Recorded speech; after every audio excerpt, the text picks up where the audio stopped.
Seharusnya disambut dengan senang ketika PDIP telah resmi memecat Pak Jokowi, bukannya malah menyindir ketika tidak punya kewenangan baru dipecat. Nah, pertanyaannya, apakah Golkar juga tidak mau menerima setidaknya Pak Jokowi akan gabung ke Golkar karena sudah tidak menjadi presiden, sudah tidak mempunyai kewenangan? Sangat lucu sekali. Kalau kita lihat pada saat lalu Pak Erlangga Hartarto bahkan mengatakan ya, Pak Jokowi dan Gibran sudah menjadi keluarga Golkar.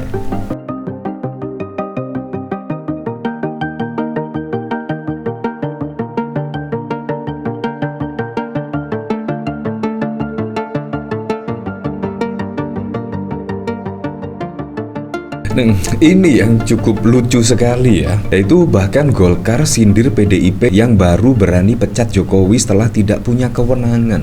Nah, ini sangat lucu kalau menurut saya. Ya, seharusnya Golkar senang dong, apalagi kalau kita lihat pada saat lalu ketika Pak Erlangga Hartarto masih menjadi ketua umum, bahkan pernah mengatakan Jokowi dan Gibran sudah menjadi keluarga besar Golkar. Nah, seharusnya dengan pemecatan PDIP seharusnya disambut dengan baik, dan seharusnya juga Pak Jokowi setidaknya sudah ada wacana lah ditempatkan ke struktur dari kepengurusan Golkar dan lain sebagainya. Nah, tetapi Golkar ini malah menyindir PDIP yang baru berani pecat Jokowi setelah tidak punya kewenangan. Nah, ini apakah Golkar menolak secara halus ya Jokowi ketika akan bergabung ke Golkar? Nah, ini juga menjadi pertanyaan kalau menurut saya. Seharusnya disambut dengan senang ketika PDIP telah resmi memecat Pak Jokowi, bukannya malah menyindir ketika tidak punya kewenangan baru dipecat. Nah, pertanyaannya, apakah Golkar juga tidak mau menerima setidaknya Pak Jokowi akan gabung ke Golkar karena sudah tidak menjadi presiden, sudah tidak mempunyai kewenangan? Sangat lucu sekali. Kalau kita lihat pada saat lalu Pak Erlangga Hartarto bahkan mengatakan ya, Pak Jokowi dan Gibran sudah menjadi keluarga Golkar. Ya, tetapi malah menyindir seperti ini. Nah, menurut saya yang cukup keren lagi, dari Ibu Megawati. Kenapa juga memecat Pak Jokowi setelah tidak punya kewenangan? Nah, menurut saya yang keren dari Ibu Mega. Kenapa juga Pak Jokowi setelah bermanuver pada Pilpres yang lalu tidak mengundurkan diri, tidak mengembalikan KTA? Padahal juga sudah jelas ya Ibu Megawati mengatakan kalau bermain dua kaki harap keluar dari PDI Perjuangan. Sudah tegas pada saat lalu Ibu Megawati mengatakan demikian. Tetapi Pak Jokowi juga tidak berani setidaknya mengundurkan diri setelah manuvernya pada Pilpres yang lalu. Dan bahkan terang-terangan kepada Andi Wijayanto bahkan mengatakan PSI akan masuk parlemen, suara PDIP akan turun dan lain sebagainya. Seharusnya sebelum mengatakan hal demikian seharusnya mengundurkan diri. Menurut saya itu lebih gentle ya. Dan akhirnya juga taktik dari Ibu Megawati juga tidak kalah setidaknya, dan memecat setelah Pak Jokowi tidak mempunyai kewenangan, alias setelah Pak Jokowi purna tugas dari masa jabatan dan setelah PDIP setidaknya mendominasi pada Pilkada serentak 2024. Artinya dengan PDIP masih mendominasi di Pilkada, yaitu suara Pak Jokowi itu tidak berpengaruh setidaknya pada perolehan suara PDIP pada Pilkada serentak, dan akhirnya juga tegas memecat Pak Jokowi, Gibran, dan Bobi Nasution. Ini sangat keren sekali.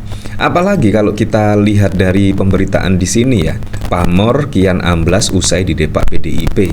Jokowi disarankan gabung Golkar, bukan Gerindra. Mengapa? Ya, kalau kita lihat juga ya, seharusnya kalau misal Gerindra terbuka dengan Pak Jokowi akan bergabung dan juga Golkar terbuka ketika Pak Jokowi akan bergabung, seharusnya juga Golkar langsung menyatakanlah atau memberikan posisi kepada Pak Jokowi menjadi Dewan Pembina atau sebagainya, dan Gerindra juga ketika menyatakan terbuka untuk Pak Jokowi agar masuk ke keluarga Gerindra misalkan diberikan posisi yang menurut saya ya seperti Dewan Pembina dan lain sebagainya, bukan terbuka saja tetapi tidak memberikan posisi dan lain sebagainya. Nah, pamor kian amblas usai didepak PDIP. Jokowi disarankan gabung Golkar. Nah, pengaruh Jokowi kian menurun selepas tidak menjabat sebagai presiden. Terlebih, Jokowi dan keluarga kini tidak lagi diakui oleh PDI Perjuangan menjadi bagian keluarga partai berlambang banteng tersebut. Pengamat politik Citra Institute Yasak Farhan mengatakan, setelah lengser sebagai kepala negara, pengaruh Jokowi tentu menurun. Apalagi kata Yusak, Jokowi tidak berpartai. Tanpa partai, Jokowi akan kesulitan mengendalikan berjalannya kekuasaan dan mengimbangi Prabowo sebagai tokoh sentral, kata Yusak kepada Suara.com pada 9 Desember. Ia memprediksi pengaruh Jokowi kian merosot bila tidak segera bergabung ke partai. Jokowi bisa semakin kehilangan pamor dan pengaruhnya jika tidak masuk partai, ujarnya. Diketahui setelah dipecat oleh PDIP, Partai Golkar membuat pernyataan bahwa jika Jokowi telah ditunjuk sebagai anggota kehormatan partai. Menurut Yusak, Golkar memang pilihan realistis bagi Jokowi jika ingin bergabung ke partai, tetapi Jokowi dinilai perlu jabatan mentereng di partai tersebut lantaran tidak cukup bila hanya sebagai anggota kehormatan. Pasca dipecat PDIP, saya kira pilihan paling realistis bagi Jokowi memang masuk Golkar. Power Jokowi akan lebih kuat jika masuk sebagai Ketua Dewan Pembina Golkar atau bahkan Ketua Umum dibanding hanya sebagai anggota kehormatan saja. Sebelumnya, Presiden Prabowo Subianto yang juga Ketua Umum Partai Gerindra sudah menegaskan bahwa Gerindra terbuka bila Jokowi ingin bergabung. Pernyataan ini diungkap Prabowo usai dirinya menjamu Jokowi di kediamannya di Kertanegara, Jakarta Selatan pekan kemarin. Nah, bagaimana menurut Anda ya? Dan menurut saya juga kalau Pak Jokowi juga tidak bergabung ke partai ya dan memiliki jabatan yang mentereng, pasti juga lama-kelamaan Pak Jokowi juga akan tenggelam ya dengan sendirinya. Apalagi juga tidak mempunyai partai politik, kendaraan politik dan lain sebagainya. Nah, dari sini saya juga penasaran sih ketika Golkar sindir PDIP baru berani pecat Jokowi setelah tidak punya kewenangan. Dari Asun, loh, bagus dong, artinya PDIP masih menjaga nama baik seorang Jokowi. Apa kata dunia nanti kalau seorang Presiden RI yang masih menjabat dipecat dari partainya? Betul, ini juga masuk akal sekali. PDIP masih menjaga nama Pak Jokowi. Wah, sindiran yang tak tepat ke PDIP karena PDIP konsisten mendukung hingga selesai masa jabatan Jokowi. Terjadi pemecatan setelah selesai berkuasa. Itu menunjukkan tetap menghargai dan menghormati kedudukan Jokowi sebagai presiden. Makanya tak langsung dipecat. Golkar terakhir punya presiden 98. Itu pun sudahlah, kadernya yang mengakali sistem agar dapat gelar doktor pun tidak dipecat, malah dipilih menjadi ketua umum. Kok aku mencium hal yang negatif dari Golkar ya? Semoga ini hanya kekhawatiranku saja. Dua ormas terbesar diberikan izin tambang, memberi izin menjadi ketum Golkar, mantan presiden ke-7 dan wapres merapat ke Golkar.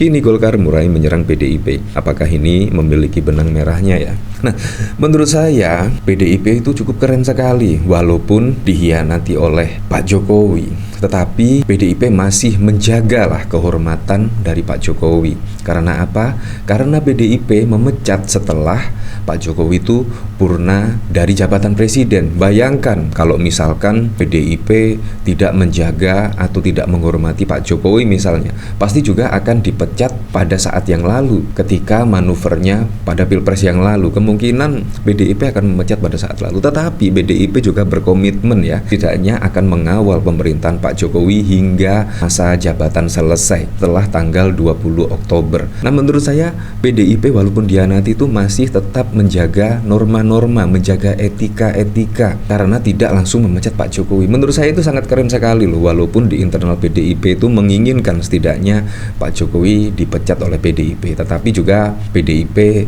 tidak menghiraukan setidaknya dan memecat Pak Jokowi setelah purna tugas. Menurut saya itu sangat keren sekali dan PDIP masih menjaga etika, menjaga nilai-nilai, menghormati Pak Jokowi walaupun sudah mengkhianati. Menurut saya itu sangat keren sekali ya, dan itu juga langkah-langkah yang menurut saya patut diapresiasi ya. Ya, tapi memang kita kembalikan lagi ke masyarakat lah menilainya seperti apa.